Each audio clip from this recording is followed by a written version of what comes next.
ओम शांति। अजय जी मुरली तारीख़ है 23/10/2021। अॼु मुरली में गीता तकदीर जगाए करे आई आहियां। ओम शांति। ॿारनि जी बुद्धि में हाणे नई दुनिया ऐं पुरानी दुनिया ॿई आहिनि। शिव जी ॿार ॼाणंदा आहिनि पुरानी दुनिया जो विनाश हाणे थियणो ई आहे ऐं नई दुनिया बाप रचनि था। ॿार ॼाणंदा आहिनि शिव जी जयंती बि मल्हाईंदा आहियूं, रात्रि बि मल्हाईंदा आहियूं। ॿई अक्षरनि जो अर्थ दुनिया में कोई न ॼाणंदो आहे। शिव जयंती अर्थात शिव जो जन्म। हाणे इहे त मनुष्य जो जन्म मल्हाईंदा आहिनि, शिव जो जन्म त थींदो ई न आहे। सम्झंदा न आहिनि कि जन्म कीअं वठंदा आहिनि शिव। श्री कृष्ण जो त ॻायल आहे कि हुनजो जन्म थियो। शिव जयंती जे लाइ कोई वर्णन न कंदो आहे। ॻायल बि आहे परम पिता परमात्मा ब्रह्मा द्वारा स्थापना कई। छा मथे सूक्ष्म वतन में कंहिंखे प्रेरणा कई? इहे त थी न सघंदो आहे। यादि त कंदा ई आहिनि पतित पावन बाप खे। जॾहिं बाप ख़ुदि अची करे सम्झाइनि तॾहिं मनुष्यनि जी बुद्धि में वेहे कि मुंहिंजो जन्म कीअं थींदो आहे। तॾहिं मनुष्यनि जी बुद्धि में वेहे कि शिव जो जन्म कीअं थींदो आहे।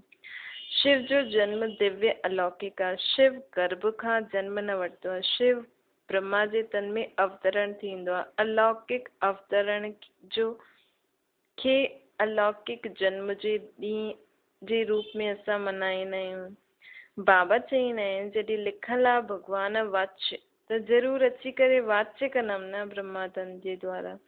त ज़रूरु ईंदमि त कोई तिथि तारीख़ त हूंदी, तॾहिं त मुंहिंजो जनम मल्हाईंदा आहिनि न। मुंहिंजो दिव्य अलौकिक जन्म थींदो आहे। लेकिन कोई तिथि तारीख़ नोट न करे सघंदो आहे। छो जी मां कॾहिं ईंदो आहे कंहिंखे पतो न लॻंदो आहे। जंहिंजे तन में ईंदो आहे उनखे बि पतो न लॻंदो आहे कि कहिड़े समय मां उनजे तन में प्रवेश कंदो आहे। इहे ड्रामा में हुजण जे कारण बाप खे अचिणो ई संगम ते आहे। तव्हां ॿार ॼाणंदा आहियो बाप आयल आहे, परंतु हाणे ताईं अहिड़ो कोई मुश्किल ई सम्झंदा आहिनि। इहे ओपिनियन में कोई न लिखियो अथनि कि बरोबर परम पिता परमात्मा ब्रह्मा द्वारा भारत खे वरी का श्रेष्ठाचारी सत्युग जी दुनिया ठाहिनि था। अञा ताईं अहिड़ो कंहिं बि ओपिनियन में न लिखियो आहे। अर्थात जेका बि माण्हू ॿुधण ईंदा आहिनि यथार्थ रीति कोई सम्झंदो न आहे कि बाप आयल आहे, स्वर्ग जी राजाई जो वरसो थो ॾिए, राजयोग सिखलाए थो। हज़ारो ईंदा आहिनि, पोइ कोई ठहरंदा आहिनि, उन्हनि मां बि ईंदे ईंदे घटिदा वेंदा आहिनि। केतिरी तमो प्रधान बुद्धि थी वई आहे न मनुष्य आत्माउनि जी। दुनिया में एॾी सारी ॻाल्हियुनि में बुद्धि एॾी व्यस्त आहे कि एॾी महत्वपूर्ण ॻाल्हि खे बि माण्हू समय नथो ॾेई सघे सम्झण जे लाइ। ख़ुदि जे जीवन में ई ॻाल्हियुनि में फसियल आहिनि त एतिरी सहज ॻाल्हियूं बि सम्झ में नथी अचनि। बाप चईंदो आहे मामेकम यादि करो त तव्हांजा सभु विक्रम विनाश थी वञनि। इहे योग अग्नि आहे जंहिंसां तव्हां सतो प्रधान था ठहो। कोई बि विक्रम न करो। हाणे विक्रम कराइण वारो रावण अर्थात विकार आहिनि, उन्हनि जी मत ते हाणे न हलो। अर्थात कोई बि कर्म अहिड़ो न करो जो विकारनि जे वश हुजे। कोई खे दुख न ॾियो। बाप आयो ई आहे पतितनि खे पावन ठाहिण। बाबा चईंदो आहे तव्हांजो बि इहो ई धंधो अथव। हाणे राति ॾींहुं इहे ई चिंतन लॻो रहे। असां पतितनि खे पावन ठाहिण जो रास्तो कीअं ॿुधायूं? रास्तो त ॾाढो सहज आहे। योग बल सां ई असां सतो प्रधान ठहींदासीं। हीअ अविनाशी सर्जन जी दवाई आहे। कहिड़ी? स्वयं खे आत्मा सम्झो, निराकार बाप खे यादि करो। ये कोई मंत्र आदि न आहे। ये त बाप खे सिर्फ़ु यादि करिणो आहे। केतिरो क्लियर सम्झाईंदा आहिनि। कल्प कल्प इहे सम्झायो आहे। ॻाईंदा बि आहिनि ज्ञान भक्ति वैराग्य। वैराग्य कंहिंखां थींदो आहे? हिन छीछी पुरानी दुनिया खां। पुरानी दुनिया में बिल्कुलु पाप आत्माएं ठही वियूं आहिनि। चईंदा बि आहिनि पतित पावन लिबरेटर अच। लिबरेट कंहिंखां करिणो आहे? आत्माउनि खे दुखनि सां करिणो आहे। छो जी रावण राज्य में दुखी दुख आहे। अंग्रेजी में रावण खे ईविल अर्थात शैतान चईंदा आहिनि। त चईंदा आहिनि शैतान राज्य सां मुक्त करे असांखे घर वठी हलो। असांजो गाइड ठही असांखे घर वठी हलो। गॉड खे लिबरेटर गाइड बि चईंदा आहिनि न। त लिबरेट कंदो आहे रावण शैतान खां अर्थात विकारनि खां। गाइड ठहींदो आहे आत्माउनि खे पंहिंजे घर जो रास्तो ॿुधाईंदो आहे। बाबा चईंदो आहे जीअं कोई जेल खां छुड़ाए ॾाढो प्यार सां घर में वठी वेंदा आहिनि न। बेहद जो बाप सभी ॿारनि खे ख़ातिरी थो ॾिए तव्हांखे असां जेल खां छुड़ाइण आया आहियूं। मेले प्रदर्शनी में बि इहा मॉडल रूप में ॾेखारियो कीअं सभी आत्मायूं रावण जी अर्थात विकारनि जी कैद में आहिनि, पोइ बि मनुष्य कुझु सम्झंदा न आहिनि। बाप केतिरो सहज रीति सम्झाए थो। विश्व जो मालिक, एतिरी ऊंचो ज्ञान, एतिरी ऊंची पढ़ाई छो था पढ़ूं असां? विश्व जो मालिक ठहिण लाइ, अर्थात श्री लक्ष्मी श्री नारायण ठहिण लाइ। चईंदा बि आहियूं मूंखे यादि, चईंदो बि आहे मूंखे यादि करो त तव्हां आत्माउनि जा सभु पाप कटिजी वेंदा। जॾहिं आत्मा में एतिरी शक्ति अची वेंदी कि पूरे विश्व में जेतिरो बि विकार बुराई आहे उन ते जीत पाए। हिते बाबा असांखे विश्व जी बादशाही कीअं थो ॾे? रूहानी शक्ति द्वारा। बाहुबल शक्ति द्वारा असां विश्व जी राजाई नथा पायूं, असां रूहानी शक्ति द्वारा विश्व जी राजाई था पायूं न। बाबा चईंदा आहिनि तव्हां सतयुग जा मालिक ठही वेंदव। केतिरी सहज आहे, कोई बि धर्म वारा सम्झी वञे। ॿुधाइणो खपे फलानो धर्म कॾहिं स्थापन थींदो आहे। अंत में सभी आत्मायूं पंहिंजे पंहिंजे सेक्शन में हली वेंदियूं आहिनि। पोइ शुरू थींदो आहे देवी देवता धर्म, ब्रह्मा द्वारा स्थापना। इहे लिखियलु आहे। त्रिमूर्ति जो चित्र नंबर 1 आहे। त्रिमूर्ति ऐं गोलो ये चित्र ते बिल्कुलु क्लियर सम्झाए सघंदा आहियो। इहे बि सम्झायो, हिकु शांतीधाम हूंदो आहे, ॿियो सुखधाम, हाणे आहे दुखधाम। हिन दुखधाम खां हाणे वैराग्य खपे। हाणे भक्ति जी राति पूरी थी, सतयुग जो ॾींहुं शुरू थो थिए। बाप चईंदो आहे हाणे पुरानी दुनिया ख़त्म थियण वारी आहे। इन करे हिन दुनिया में रहंदे हुए इन सां ममत्व न रखो, अर्थात वैराग्य हुजणो खपे।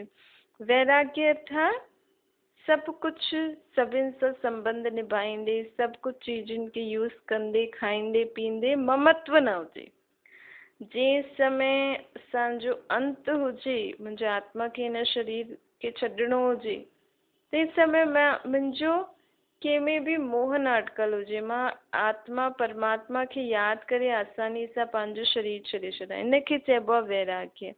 उहे सन्यासी आदि कोई नई दुनिया थोरी रचंदा आहिनि, उन्हनि जो त हद जो वैराग्य आहे। उहो त हट करे घर बार छॾे करे वैराग्य कंदा आहिनि। हिते त घर गृहस्थी में रहंदे, धंधो दौरी संभालंदे, दुनिया में रहंदे हुए असांखे मन बुद्धि सां कंहिंमें मोह न रखिणो आहे। बाबा आयो आहे क्रिएटर, बाबा हेवनली गॉड फादर आहे न, हेवन स्थापन करण आयो आहे। बाबा चए थो ॿियो कोई त हेवन स्थापन करे न सघंदो हिन दुनिया में। पढ़ाई आहे ही ये सतयुगी राजधानी प्राप्त करण लाइ। ज्ञान सागर अची करे असां आत्माउनि खे ज्ञान थो ॾे। ज्ञान सागर पतित पावन हुनखे चइबो आहे परमात्मा खे। उहो नॉलेज ॾींदो आहे। छा जी नॉलेज ॾींदो आहे? छा बैरिस्टर सर्जन जी नॉलेज ॾींदो आहे? परमात्मा नॉलेज ॾींदो आहे हिन सृष्टि जे आदि मध्य अंत जी। उन्हनि में सभु नॉलेज अची वेंदी आहे। सृष्टि जे आदि मध्य अंत जी जीअं नॉलेज ग्रहण कई, उन में सभु नॉलेज अची वेंदी। बैरिस्टर इंजीनियर आदि सभिनि जो मूल माखन आहे ही गॉडली नॉलेज। बाबा चए थो माण्हू त इहे सभु पढ़ण लाइ केॾियूं किताबियूं, केॾा साल लॻाए छॾींदा आहिनि। बाबा त एतिरी सहज तरीक़े सां असांखे दुनिया में जेतिरा कोर्स आहिनि सभु कोर्सनि जो मूल सार पढ़ाए छॾींदो आहे। सभु वेदनि शास्त्रनि जो सार पढ़ाए छॾींदो आहे। उहो जिस्मानी पढ़णु इंजीनियर आदि में इहे कोई आदि ठहिण कोई वॾी ॻाल्हि थोरी आहे। इहे त तव्हां ॼाणंदा आहियो सतयुगी नई दुनिया जी जो रस्म रिवाज हूंदी उहो हुते हलंदी। असां जीअं कल्प पहिरियों पंहिंजा महल ठाहिया हुयासीं, उहो ई रिपीट कंदासीं न। पोइ उहो सोने ऐं हीरे जा महल हूंदा, सभिनि जा शरीर सुठा हूंदा, आत्मायूं सुठियूं हूंदियूं, त उनखे सतयुग चईंदासीं। हुतां जी रस्म रिवाज खे मनुष्य न ॼाणंदा आहिनि। हुते कीअं महल आदि ठहींदा आहिनि उहो हुते उहो ॻायल ई आहे। 16 कला संपूर्ण निर्विकारी दुनिया, अर्थात आत्मायूं बि अहिड़ियूं आहिनि त दुनिया बि अहिड़ी आहे। हुते हर चीज संपूर्ण निर्विकारी हूंदी। जो रस्म रिवाज हूंदी उन अनुसार राजा ई हलंदी न। उहो ड्रामा में न हूंदा। आत्मायूं पंहिंजो पंहिंजो पार्ट वॼाईंदियूं आहिनि। मकान कीअं ठहींदा, कीअं रहंदासीं, उहो सभु नूंदा। जीअं हिन दुनिया में हले थो न, असांखे थोरी पतो आहे हाणे ॿिए सेकेंड छा थियण वारो आहे।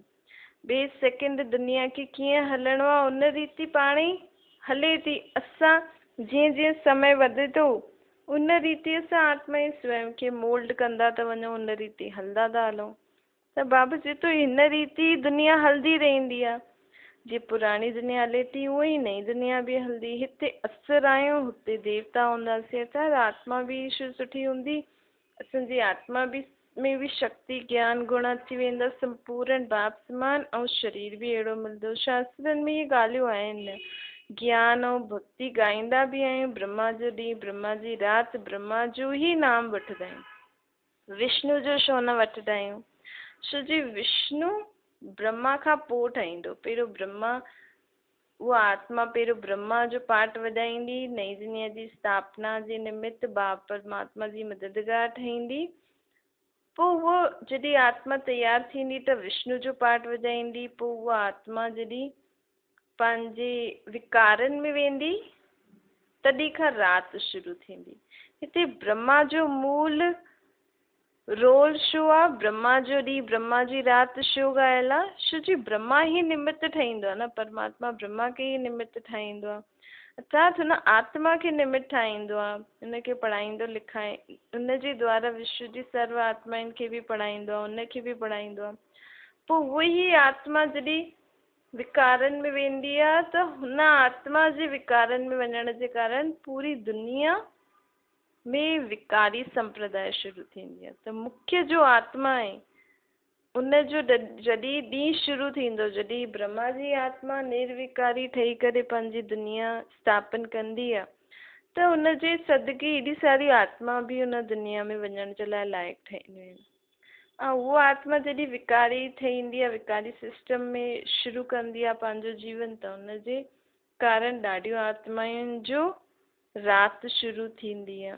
हिकु आत्मा, ब्रह्मा जी आत्मा छो निमित्त आहे? छो जी शिव बाबा हुनजे शरीर में ईंदो आहे। ब्रह्मा जो नाम ई वठंदा आहिनि, विष्णु न। छो जी ब्रह्मा विष्णु पोइ ठहींदो, अर्थात ब्रह्मा जी आत्मा ई नारायण ठहींदी। विष्णु अर्थात लक्ष्मी नारायण, ब्रह्मा ई विष्णु ठहींदो आहे। ब्रह्मा सरस्वती ई विष्णु अर्थात लक्ष्मी नारायण ठहींदा आहिनि।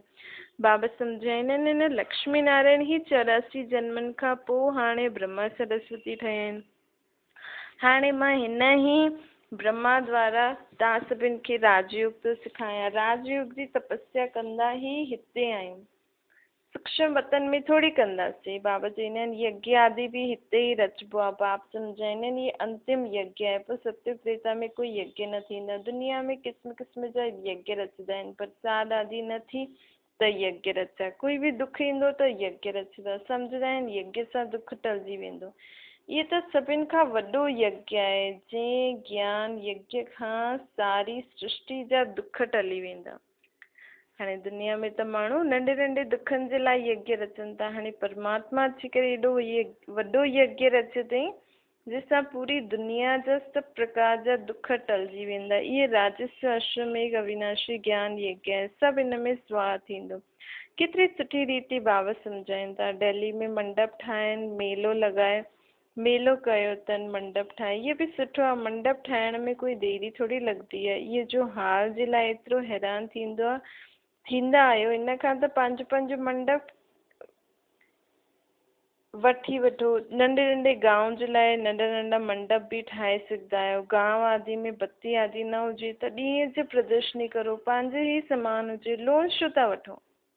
बाबा डायरेक्शन ॾींदा आहिनि प्रदर्शनी कमेटी खे, वाटर प्रूफ मंडप ठाहे छॾियो, भले बरसाति आदि पए हर्जो न आहे। बाबा जॾहिं दिल्ली में हुया त ठंडी हुई त बि मंडप में वञी करे भाषण कयनि। ठंडी जे लाइ त सभिनि खे गरम कपिड़ा आहिनि, प्रदर्शनी जे लाइ त केतिरो बि मंडप ठाहे सघंदा आहियो। कोई विघन न विझे। अच्छा इंश्योर करे छॾियो, सर्विस त करणी आहे, सम्झाइणो बि आहे, बाप जो पूरो परिचय ॾियणो आहे। हाणे त असां बाप सां गॾु आहियूं।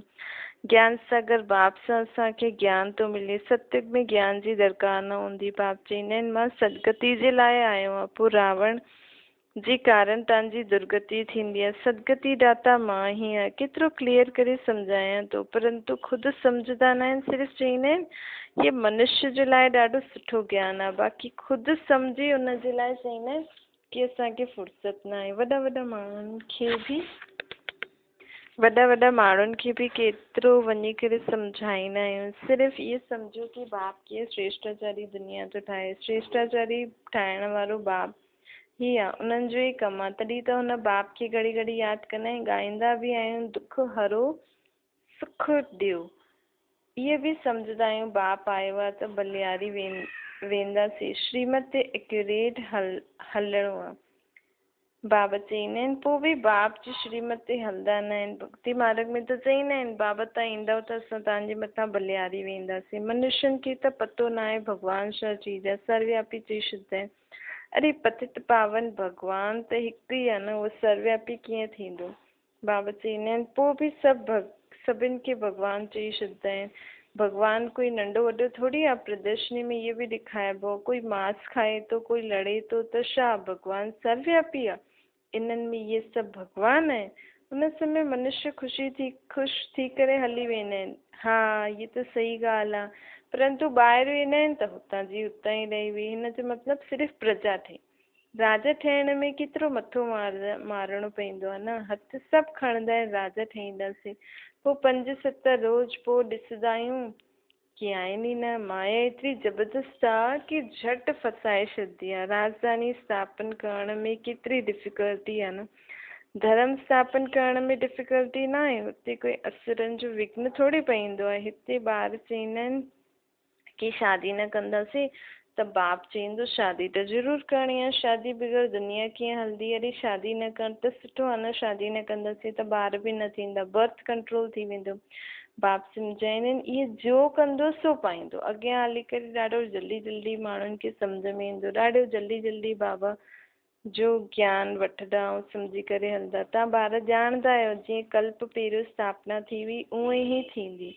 जो ॾींहुं बीतियो उहो कल्प पहिरियों मुआफ़िक। राति जो सुम्हंदा आहियो, ख़्याल हलंदा आहिनि अॼु सॼो ॾींहुं जो पास थी उहो ड्रामा अनुसार, पोइ कल्ह जो थियणो आहे ड्रामा अनुसार। लेकिन पुरुषार्थ करिणो आहे, बाप खे यादि करिणो आहे। सवाइ तव्हांजे ॿियो कंहिंखे बि पतो न आहे कि इहो ड्रामो आहे। ड्रामो जो बि यथार्थ सम्झ उहो बि कहिड़े ॿारनि में हूंदी आहे। बाबा चईंदा आहिनि आदि मध्य अंत छा आहे माण्हुनि खे न पतो आहे, लेकिन पाण ॿारनि खे पतो आहे। तव्हांखे मालूम अथव न, पुरुषार्थ कंदा आहियूं, बाक़ी त सभु घोर अंधियारे में आहिनि। ॿियो जो कुझु पाठ हले थो उहो ड्रामो अनुसार। अॼु हीअं हिते वेठा आहियो, कल्ह बीमार थी वेंदा, उहो बि चईंदासीं ड्रामा अनुसार भोगणी आहे। कल्प ईअं थींदो आहे, ड्रामा बुद्धि में आहे। इन करे कोई फिकरात जी ॻाल्हि न आहे। विघ्न पवंदा आहिनि, कम में देरी पवंदा आहिनि। सम्झंदा आहिनि कल्प ईअं देरी पई हूंदी, आसार ईअं मालूम पवनि था। ऊच पद पाइण लाइ पुरुषार्थ करिणो आहे, ॾिसणो आहे कि असां मथे चढ़ूं था, बाबा जी सर्विस कंदा आहियूं कि हिकु जॻह ते बीठा आहियूं। असां कोई कल्याण कंहिंजो कल्याण करूं था, ॾाढनि जो कल्याण कंदा त असांजो बि कल्याण थींदो। इम्तिहान जॾहिं पूरो थी वेंदो त सभु मालूम पइजी वेंदो कि असां इहो पद पाईंदासीं। कल्पांतर जी बाजी आहे। पोइ पिछाड़ी में ॾाढो पछताईंदासीं कि असां एतिरो समय पुरुषार्थ छो न कयो, बाबा जी श्रीमत ते छो न हलियासीं। बाबा सिर्फ़ु चईंदा आहिनि मन मना भव, केतिरो प्यार सां चईंदा आहिनि ॿार मूंखे यादि करो, ॿियनि खे बि रास्तो ॿुधायो।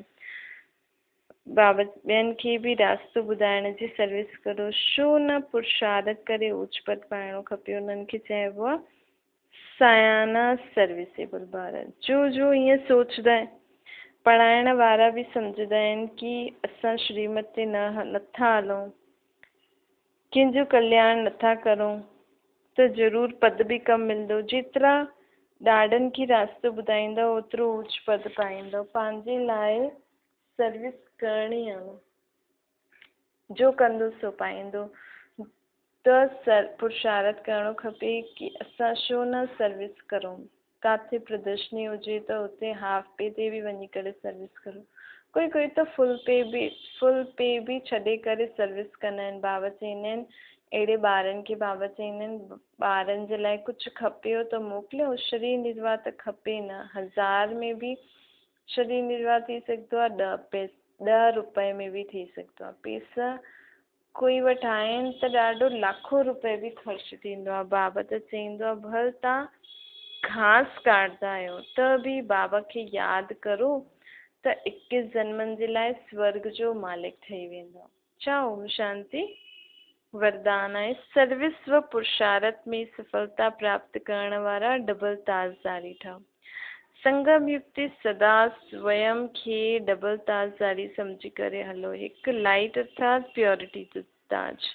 ॿियो ज़िम्मेवारी जो ताज, प्योरिटी ऐं पावर, लाइट ऐं माइट जो क्राउन धारण करण वारनि में डबल फोर्स सदा कायम रहंदो आहे। अहिड़ा डबल फोर्स वारी आत्माएं सदा शक्तिशाली रहंदियूं आहिनि। उन्हनि जी सर्विस व पुरुषार्थ में, उन्हनि खे सर्विस ऐं पुरुषार्थ में सदा सफलता प्राप्त थींदी आहे। दिव्य गुण स्लोगन आहे, दिव्य गुणनि जो आधार ते मन वचन ऐं कर्म करण ई दिव्यता आहे। त असांजो मन वचन कर्म में दिव्य गुण हुजणा खपनि, त असां में दिव्यता अची वेंदी। अच्छा, ओम शांति।